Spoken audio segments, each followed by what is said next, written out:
Hi there, I'm Ritz Blues, and this is a speedrun of Titanic 2005, not to be confused with Titanic. This is a platformer with a little bit of maze elements, and one could even argue that this is a Metroidvania. It's a quality game made in 2005, about 10 years after the NES uh, ramped down production of its games, and about 7 years after Titanic came out. So I'm going to be running either of these two characters. I'm fairly well practiced in both of them, although I feel like Rose's glitches definitely show off some of the bad aspects of this game. But if this game does make it to GDQ, we can put a character bid war between Jack and Rose. Jack's run speed is a bit faster than Rose's. Rose does not slip on ice, and she can glitch through parts of the game. So I will go ahead and count it down in 3, 2, 1, go. Alright, so if you've seen the movie Titanic, you know it's a love story at the first half of the movie and an action movie at the second half. Jack and Rose meet each other on the Titanic, they fall in love, Jack draws pictures, there's a smeary handprint on the window of a car in the cargo bay, and then the boat starts to sink. And that's where we pick up our story. So we have to escape the sinking Titanic, and so as we make our way through, we're going to be avoiding obstacles and trying to find the exit to every area.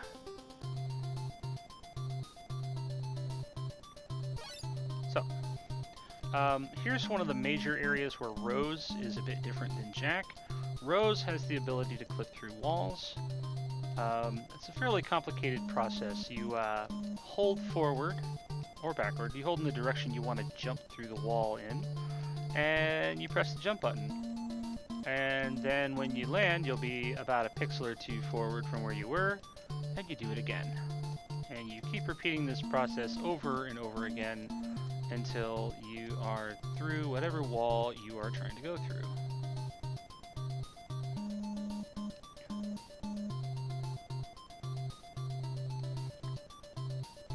So, we are now making our way through the engine compartments of the ship. And we're going to try and avoid taking damage as much as possible. I'm already down to one hit, but should be okay to get through here. Alright.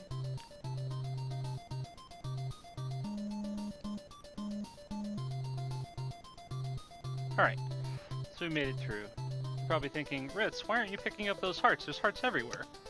Well, the problem with hearts is that hearts are pretty much... we're going to go ahead and take a death here. Hearts are not actually health pickups in this game. At all. They don't do a thing to help you.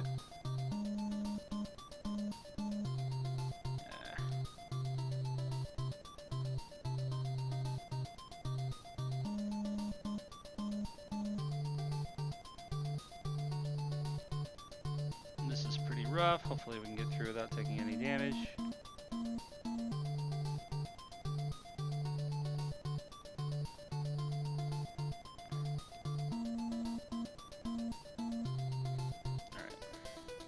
We made it. Not the fastest way through, but it'll do. Hearts, all they do is give you flotation devices, and I already died again. And they don't really do anything to keep you alive. Much like the flotation devices in Titanic, they're not what got people killed. It was the cold. And sometimes the water, or debris, or explosions, or firearms. So this is the climb. We have to quickly ascend through the ship as it fills with water. We have to be very careful to not die. But thankfully, I did land on the checkpoint ladder, so that's cool. If you miss that second platform, you can shoot for the ladder. If you make it, then you get a checkpoint, which is very helpful here. So if you make a mistake here, it's very punishing. It's actually very difficult to jump off of these ladders in the correct direction if you don't know what you're doing. If you hold a direction and you don't stop before you turn, you'll jump probably the wrong way. So now we're in the Metroidvania portion of the game. And so everybody knows a good Metroidvania has long hallways and side chambers that you have to explore and try and find the item that you need to progress. And then after you find it, you backtrack until you get to the next area. And that's what we're doing here.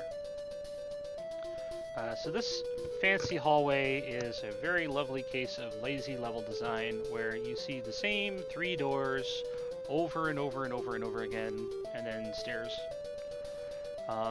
And a similar repeating pattern of power-ups and enemies.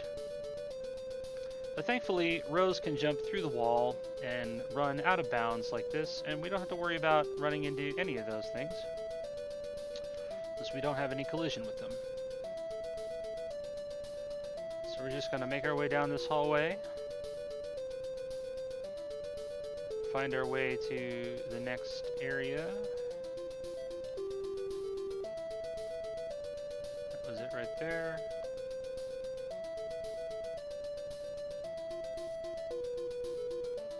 There it is. Oh, the door is locked. Alright, so that's the next piece that we needed, was to know that the door is locked and that we have to go down and find the key. So now we're gonna run through this lower hallway and try and make our way through the flying axes and avoid the debris. Falling axes. I don't know why this flying axe is like doing that. Sometimes if you crouch, it can be difficult to stand back up. This goes back to the whole ladder control thing. I pressed crouch, and then instead of letting go, I shifted over to running, and it thought I was still crouching. So that's just because if you're still holding the control pad, there we go, it'll keep holding that direction.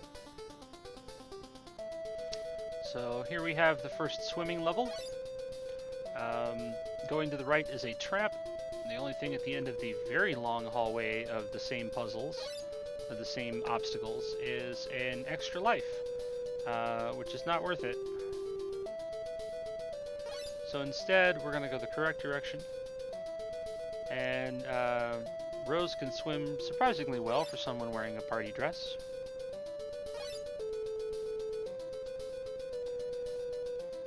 So we're going to take a little bit of intentional damage here so that we can grab the key and then take a death to warp most of the way back and not have to worry too much about avoiding obstacles. This gets us a lot closer back to where we need to be.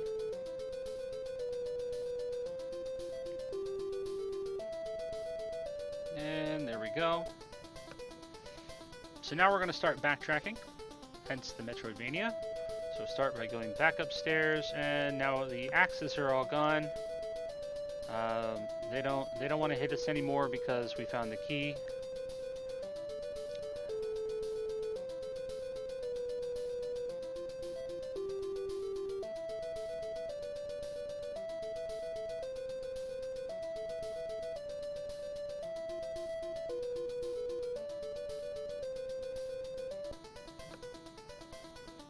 So crouching down actually despawns a lot of the enemies. So now, the next best thing to a Metroidvania is one where we have Fronttracking. So hooray! Now we get to redo this whole level all over again.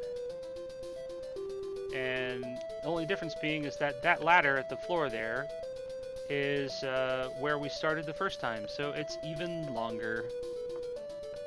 We have to go through a very long series of doors to get to the far end of the hallway, which doesn't make a lot of sense because when we exited this hallway the first time, we went down the first staircase to the right after the locked door. But on our way back, we somehow magically warped to the even further end of the hallway. Excuse me. Sorry, this particular hallway is extremely entertaining. I mean, I'm literally just holding right and watching the doors scroll by. Alright, that should be good right about there. I think that's right. No? No? Is it there? No? I know it's there somewhere. There it is. Alright. So we did it. We finally escaped the innards of the ship, the bowels of the ship, and now we are free to roam about the surface of the ship before it sinks. But I'm going to go ahead and take a continue here because I want to be able to take a death and not have to start all over. So we're going to go ahead and make our way past that, and we'll start clipping through some ice here.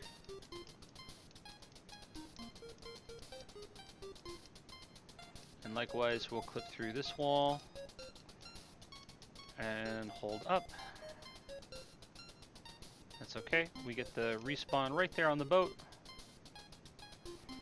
And now we can start making our way back up. Ooh, that was close. Hi, Snowy.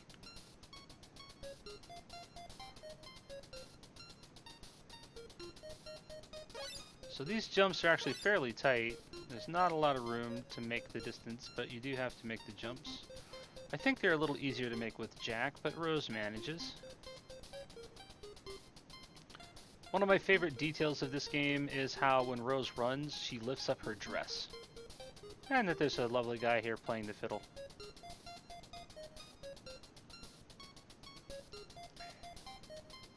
Alright. So, we have escaped the wreckage of the Titanic. Now we hold our breath as we swim our way through the water and avoid the derpy sharks.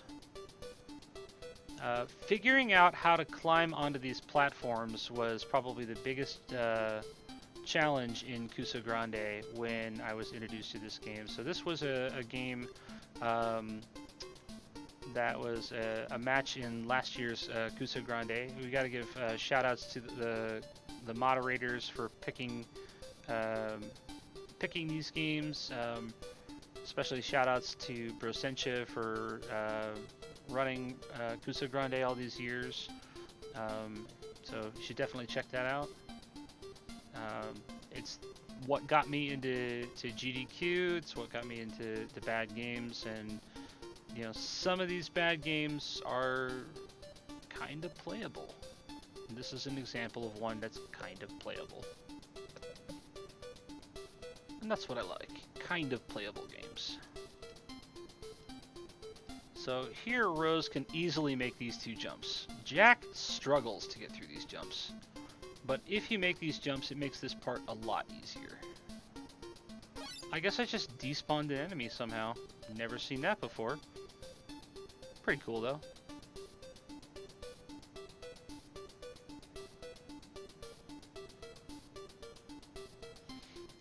So Jack and Rose, their tragic ending, it's all made up.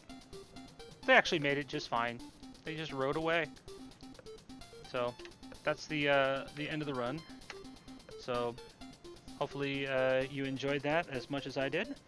So that's Titanic 2005. Hope to see you guys at SGDQ.